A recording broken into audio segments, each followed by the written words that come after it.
छोटे छोटे से कमरे में ये गुंबद टाइप रूम बनाए गए हैं और एक रूम में हम खड़े हैं और ये कुछ इस तरह का छोटा सा कमरा था और कुछ ऐसी भूल भुलैया टाइप सी बनाई गई है कि इंसान चारों तरफ घूमता ही रहे। और हम यहाँ से निकले हैं और ये वो किले की बाहर की दीवारें हैं जो बाहर का रूप कुछ इस तरह का बना हुआ है, ऊपर से जो कारीगरी है वो कुछ ऐसी है। और यहाँ से अगर मैं निकलने की बात करूँ तो यहाँ से होते हुए हम फिर यहाँ पहुँच गए हैं। और यहाँ से अगर मैं बात करूँ यहाँ से होते हुए यहाँ और यहाँ करनाल से कुछ ही किलोमीटर की दूरी पर है घरोंडा, वो क्षेत्र, वो शहर जो अपने वीरों, अपने बलिदान, अपने शहीदों के नाम से जाना जाता है। इस क्षेत्र ने अंग्रेजों के खिलाफ भी बगावती सुर छोड़े थे, लेकिन मुगल काल में मुगल सराय यहाँ बनाई गई। वो मुगल सराय जिसका इतिहास 500 साल से भी कई ज़्यादा पुराना है। कहते हैं कि शाहजहाँ के राज में ये सराय बनाई गई थी। ये सराय की 4 दीवारी काफ़ी बड़ी हुआ करती थी और वक्त के साथ साथ आज ये सराय सिर्फ 2 गेटों में तब्दील रह गई है, जिसके बीच में मकान बन गए हैं, आधा शहर बस गया है। लेकिन मुगलों का जो शासनकाल हुआ करता था, जब वो सफ़र पर निकलते थे, इतिहास बताता है कि सफ़र लंबा होता था तो रात यहीं रुकते थे, रात यहीं कटती थी इस सराय में। ये सराय खास उन लोगों के लिए बनाई जाती थी जो सफ़र की ओर होते थे। जैसे आज के समय में सरकारी रेस्ट हाउस होते हैं, उस दौर में ये मुग़ल सराय काम आती थी। लेकिन एक इतिहास हो रहा है, कहते हैं कि जब पानीपत का युद्ध बाबर ने जीता, उससे पहले, पानीपत के युद्ध से पहले बाबर ने यहाँ इसी जगह पर कैंप लगाया था। वो कैंप इसी सराय में लगा था।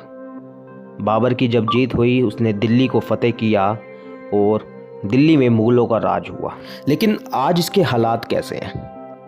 आज कई साल, कई सदियां, कई दहाके बीतने के बाद ये सराय कुछ इस हालात में है। यहाँ या तो बच्चे खेल रहे होते हैं या फिर कोई नशा कर रहा होता है। इसकी ईंटें आज भी आपको उस पुराने इतिहास के बारे में अवगत कराएगी।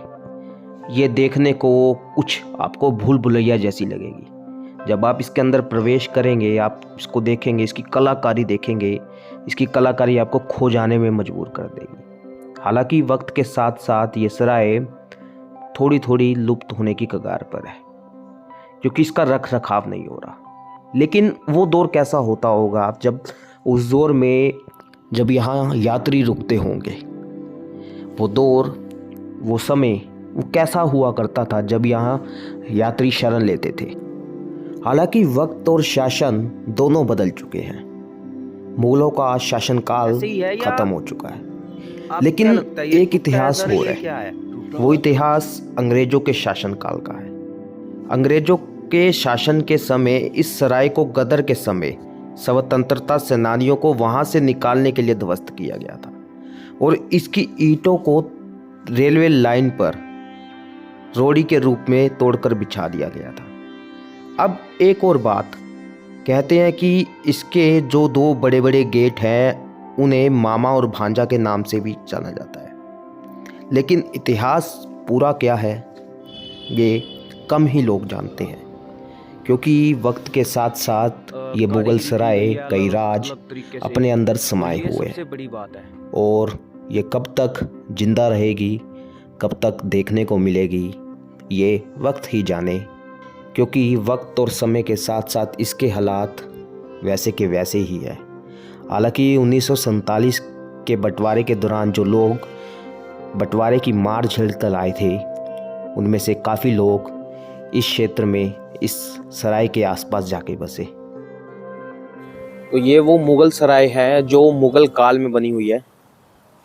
हालांकि कुछ दीवारें इसकी टूटी ज़रूर लग रही है, लेकिन ये जो पूरी इमारत आज भी वैसे की वैसी बरकरार खड़ी है। एक इतिहास की धरोहर है। डॉक्टर रामजी लाल जी हमारे साथ है।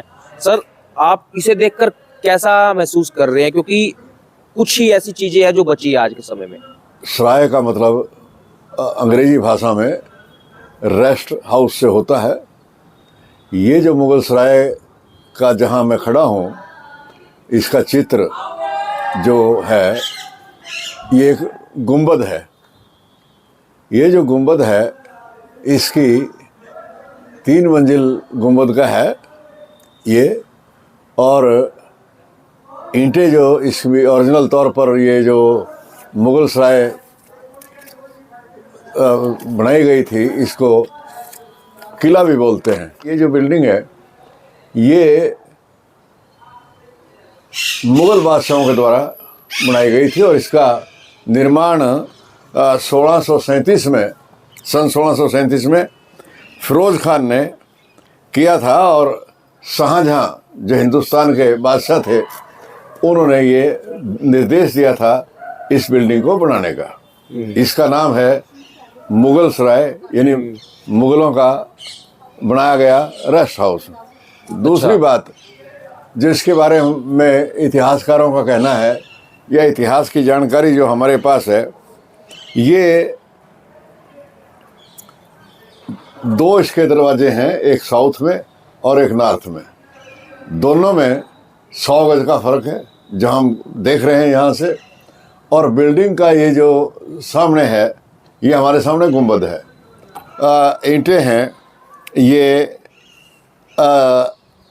लाहौरी ईंटों के नाम से जानी जाती थी। उस गेट में, इस गेट, एक तो गेट ये हो गया और एक गेट वो है, ये गेट, ये यहाँ गेट है जो, और वो गेट, ये 100 फुट की दूरी जो है ना इसकी बताई जाती है। 100 फुट। तो ये उस दौर में जब शासक ने यहाँ से गुजरते थे सैनिक या कुछ, तो वो रहते थे यहाँ? बिल्कुल, रेस्ट हाउस था एक किस्म से, ये यात्रियों के लिए भी और सैनिकों के लिए भी, मतलब जो है ना। लेकिन यहाँ ये बताना बड़ा ज़रूरी है कि इसका जो प्रारंभ है ये क्यों बनाया गया है यहाँ, क्योंकि बाबर की जो सेनाएं थी, या बाबर ने एक बार यहाँ शिविर लगाया था, और यहाँ से शेरशाह सूरी मार्ग जो है वो जा रहा है, जिसको आजकल हम जीटी रोड के नाम से पुकारते हैं या नेशनल हाईवे के नाम से भी पुकारते हैं। सर, ये अगर जहाँ तक इसके आर्किटेक्ट का ताल्लुक है, ये उस समय का मुगल कालीन संस्कृति का आर्किटेक्ट है और बहुत बेहतरीन ढंग से बना हुआ है। लेकिन सरकार को चाहिए कि इसका मेंटेनेंस करे, और इसका जो सफाई है उसकी व्यवस्था जो है करनी चाहिए। इस बिल्डिंग को मेंटेन करना सरकार का कर्तव्य है। तो ये वो मुगलों का रेस्ट हाउस है जो आज के समय में रेस्ट हाउस है, लेकिन उस दौर में ये सराय का रूप लिया करता था। और इसके ऊपर की कारीगरी देखिए, ये ऊपर मेरे यहाँ 3 खिड़कियाँ, इस तरफ 3, इस तरफ 3 और इस तरफ 3, 3-3, 4-4 खिड़कियाँ जो है ऊपर चारों तरफ बनी हुई है। और ये जो ऊपर का जो गुंबद है, छोटे छोटे से कमरे में ये गुंबद टाइप रूम बनाए गए हैं। और एक रूम में हम खड़े हैं, वो ये कुछ इस तरह का छोटा सा कमरा था, और कुछ ऐसी भूल भुलैया टाइप सी बनाई गई है कि इंसान चारों तरफ घूमता ही रहे। और हम यहाँ से निकले हैं, और ये वो किले की बाहर की दीवारें हैं, जो बाहर का रूप कुछ इस तरह का बना हुआ है। ऊपर से जो कारीगरी है वो कुछ ऐसी है। और यहाँ से अगर मैं निकलने की बात करूँ तो यहाँ से होते हुए हम फिर यहाँ पहुँच गए हैं। और यहाँ से अगर मैं बात करूँ, यहाँ से होते हुए यहाँ और यहाँ,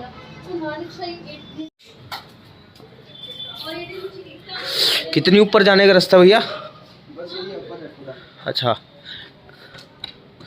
तो ये ऊपर जाने का एक और रास्ता है।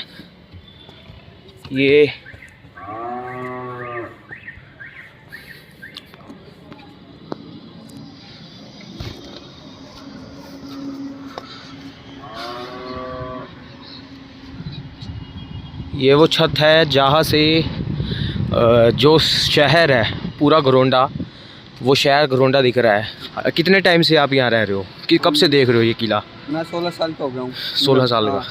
यहाँ से पूरा किला दिखता है। पहले भी ऐसा ही था ये किला? हाँ जी, ऐसे था। ये जो दीवारें बनी हुई है टूटी हुई थी, ऐसी थी? ऐसी थी पहले से। पहले ही ऐसी थी।